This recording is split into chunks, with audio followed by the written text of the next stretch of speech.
Before this hearing even reaches the substance of the dispute, the courtroom quickly shifts focus to attorney conduct, procedural fairness, and professional responsibility. What begins as a scheduling disagreement soon becomes a broader conversation about legal ethics and courtroom expectations. At the center of the exchange is a judge, questioning whether both sides followed the standards of communication and preparation expected in civil litigation, and whether procedural arguments were supported by current law. Is that what you're representing to this court? Be careful on your answer. No, Your Honor. That's not what you're saying to this court, because I really hope you're not. No, Your Honor. I think what's in there and it's sanctionable. Good morning, Your Honor. Olivia Camaro appearing on behalf of Plaintiff, Pierce Lake Village Association. Good morning, Your Honor. Travis Gonyou appearing on behalf of defendants James E.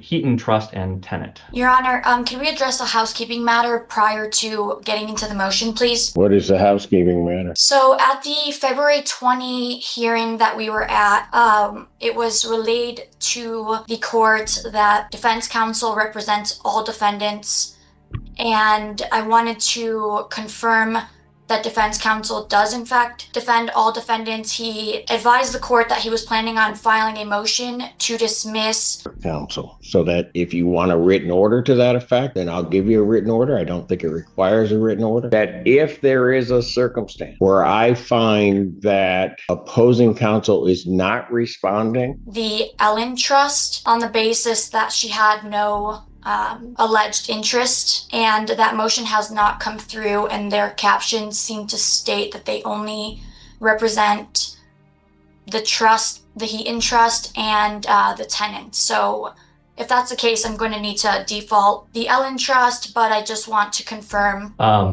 We filed an appearance on behalf of the James Heaton Trust and Tenant only. It is still our position that the other trust has no ownership interest in the unit that's in question. And again,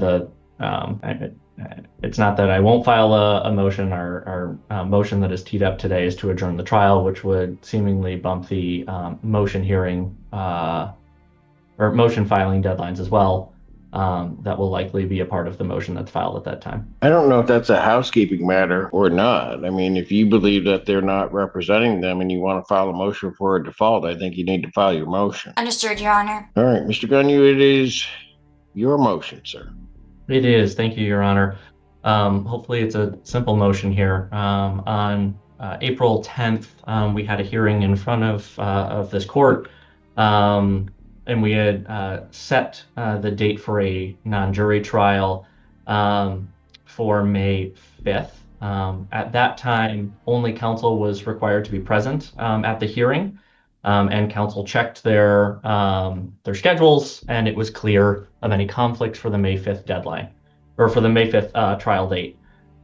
Within that following week, I was able to meet with my clients, explain to them what the next steps were, and that there was a trial that had been set. It was only at that time I was informed that there had been a long-standing travel that had been planned by my clients, who are not only just named defendants here, they are representatives of the trust that owns the unit, but also key witnesses in the trial, that they would be out of the country, and I think it was until May 18th. Given that it was a 3-week lead time or a 2-week lead time at that point, they were not able to cancel their travel.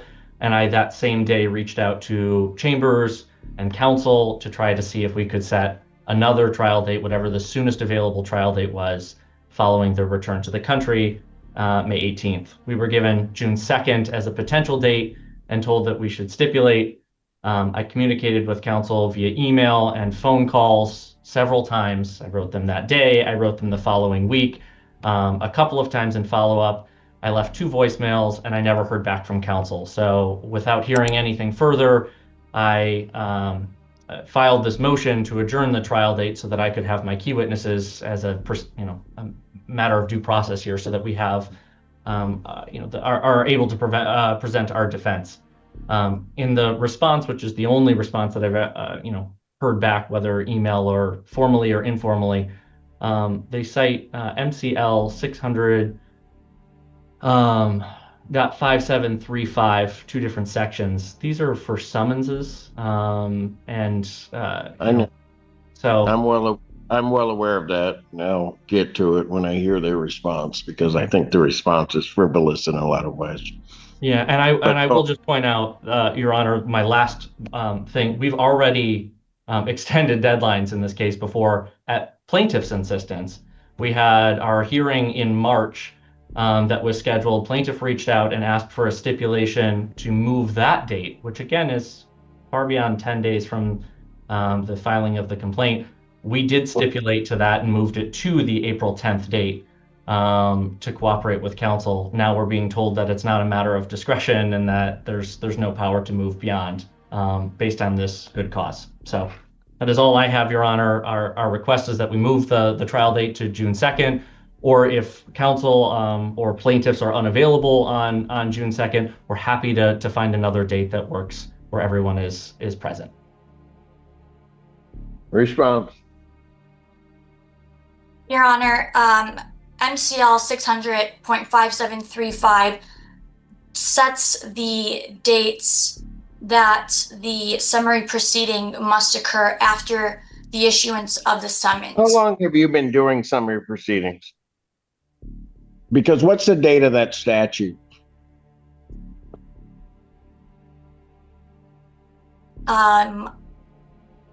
It's been effective since, it's at least amended since 2004. Correct. And in 2020, particularly Supreme Court Administrative Order 2020-17 changed that, correct? I would need to verify, Your Honor. Yeah, you should have looked at that before you filed this response. Go ahead.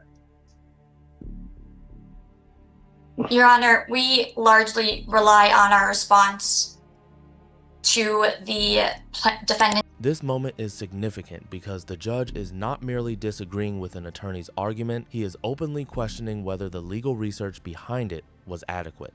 In courtroom proceedings, especially in civil and housing-related disputes, judges expect attorneys to account for updated court rules, administrative orders, and procedural changes that may alter how older statutes are applied. The exchange also highlights another important issue: professional courtesy between opposing counsel. The judge appears particularly concerned about the lack of communication regarding the adjournment request, suggesting that responsiveness between attorneys is not just etiquette, but part of maintaining fairness in the legal process. At the same time, the court stops short of imposing sanctions immediately, showing how judges often balance criticism with restraint. Do you think the court's reaction here was appropriate accountability, or did the exchange become unnecessarily confrontational? That question sits at the center of how many viewers may interpret this hearing. Motion. Yeah, but I got questions regarding the response, because what you put in the response, it seems to me to be frivolous regarding an argument for a motion to adjourn the trial date.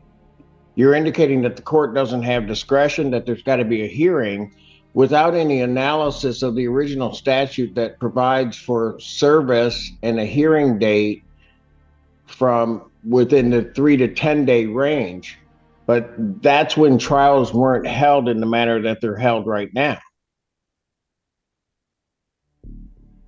And so I don't think that you necessarily, if you want to try to explain what all of this that's in here, then you might want to do so, because I consider many of the arguments that you make here absolutely frivolous and not taking into account the statutory and court rule changes that have occurred regarding summary proceedings. Your Honor, again, our position is that the statute places a limitation on the adjournments, and give me the court rule. By the way, court rules will supersede statutes on procedural matters. That has always been the rule. So give me the court rule that does not give this court discretion to adjourn this trial.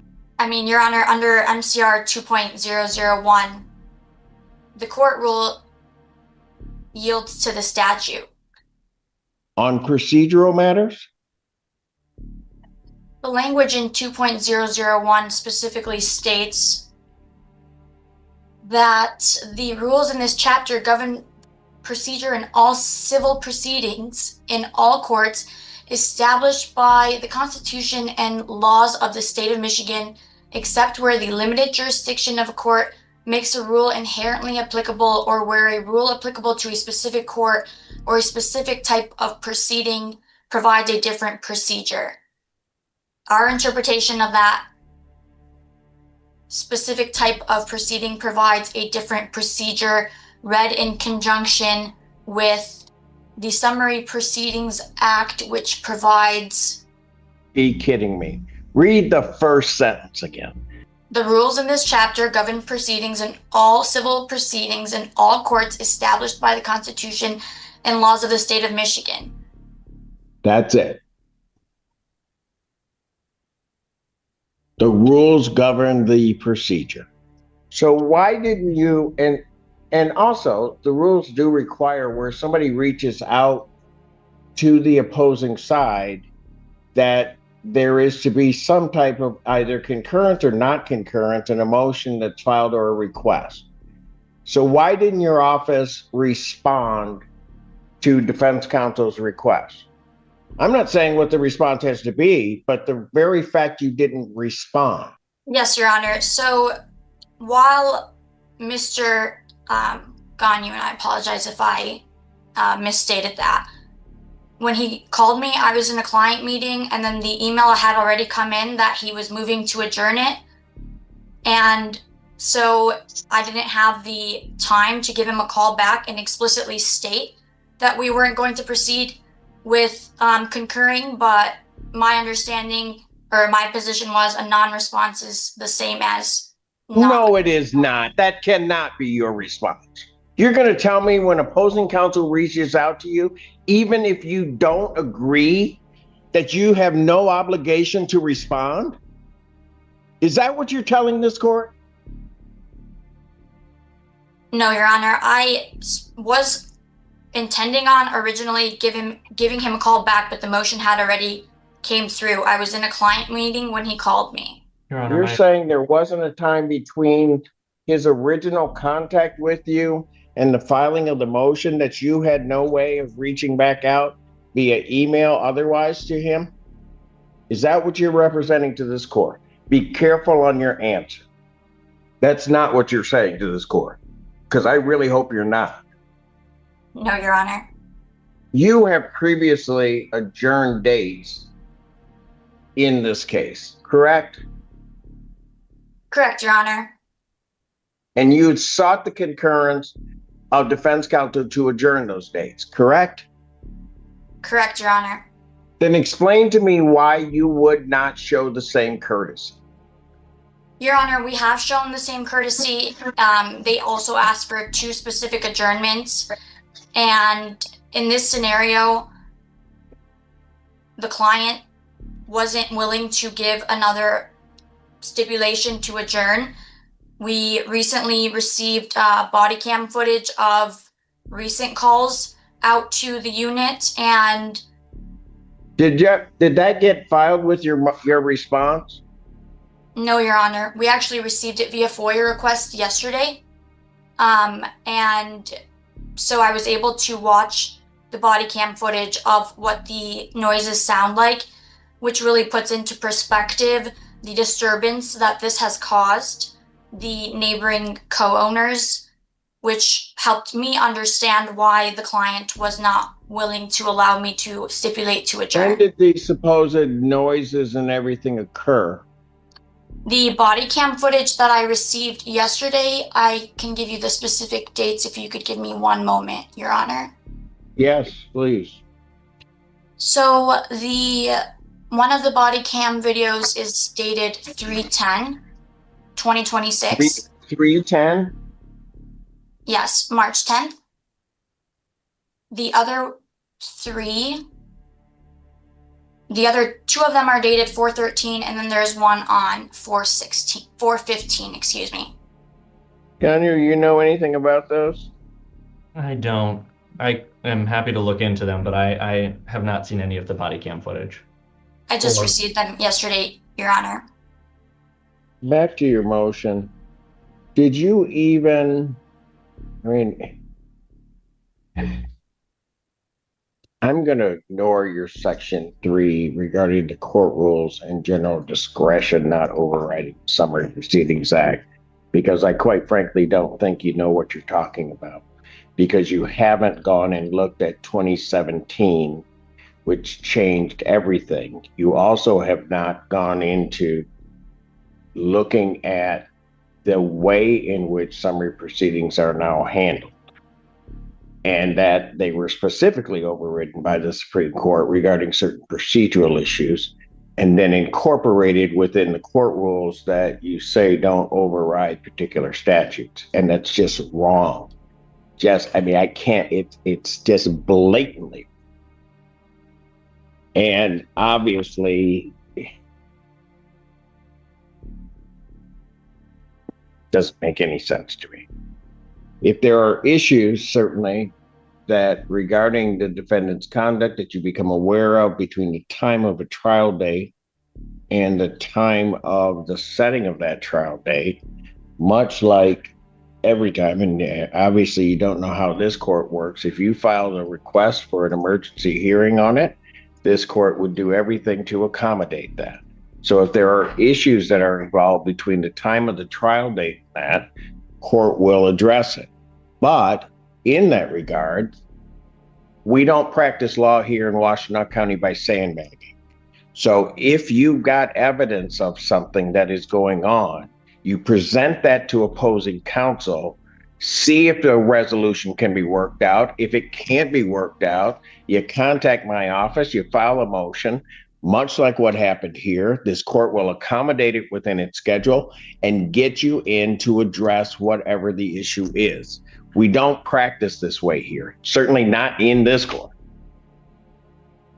I am going to, for the time being, ignore this and I'm going to decline at this time to do that. I will take my request, because it's not going to be defense counsel's request. The request for sanction, I'm going to take that under advisement. So you need to understand, counsel, that doesn't mean that I will not, but I'm not going to at this point. I will also not award to defense counsel attorney fees and cost in this case, but I am going to adjourn the trial date.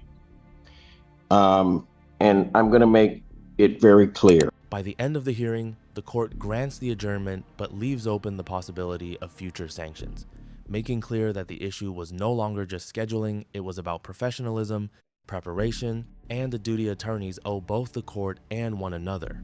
The judge repeatedly emphasized that legal advocacy requires more than filing motions. It also requires accurate research, timely communication, and transparency when new evidence or procedural issues arise. Cases like this offer a rare public look into how courtroom dynamics actually work behind the scenes, where procedural conduct can become just as important as the underlying dispute itself. What stands out to you most in this exchange? The legal arguments, the judge's tone, or the expectations placed on attorneys? Share your perspective in the comments below. And if you enjoy fact-based courtroom analysis and balanced legal breakdowns, be sure to like, subscribe, and follow for more in-depth coverage. Then I am going to sanction, and I'm going to sanction hard. That is not how one practices law. Having considered the motion and the response for whatever the response is, non-jury trial in this matter will be adjourned. I will adjourn the matter to June 2nd, 2026, 9 a.m. Thank you. That is all. Mr. Gonyou, prepare an order to that effect, please. Thank Yes, you. sir.